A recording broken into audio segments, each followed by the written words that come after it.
There are a couple different setups you could use for groiners. Number one would be your hands on a block or a chair or a box. Second option was going to be just hands on the ground in a plank.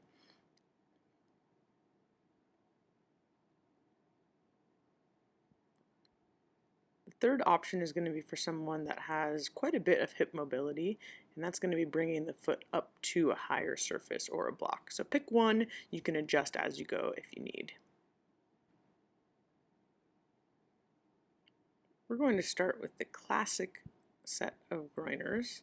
You want the leg that's straight to have a squeezed butt cheek and a straight leg, and you want to bring the planted foot totally flat up as high as you can, close to the hands.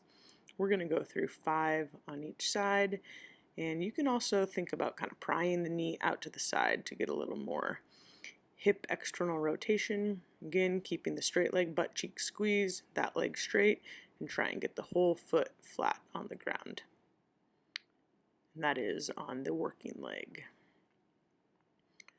You're going to stay on one side, and we're going to come down into 5 kind of pseudo push-ups. Again, thinking of prying that bent knee wide, keep the big toe of that leg down, keep the butt cheek of the back leg straight and that leg locked. Then we're going to move into 5 rotations. You can put a block under your hand if you need. You can prop yourself up on your leg if you need also. And we're going to work both directions 5 times.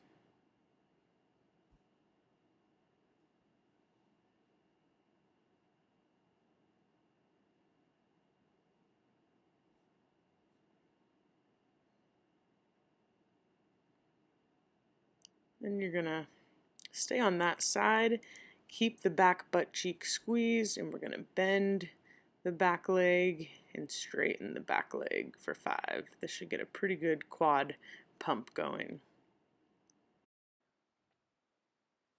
We're going to switch legs and we're going to repeat those on the other side. So we'll start with the 5 push-ups. Again, driving that knee wide of the bent leg, trying to keep those big toes down, keeping, again, the butt cheek squeezed and that back leg straight. Really working into that end range. Then we'll go through our rotations. Again, you can prop up your hands on a surface if you need to. You can also work the hand up the leg. The goal of these rotations is upper back rotation, so you want to try and get that straight arm straight up vertical overhead, if not a little bit further behind you, and get that chest rotated as open as possible. Moving into long lever, short lever hip extension, you want to squeeze your butt cheek, pulling your hips underneath of you to get a good hip flexor and quad stretch. You'll bend the knee all the way towards the ground, keeping that glute engaged, and then straighten out. That should give you a really good pump in the quad there.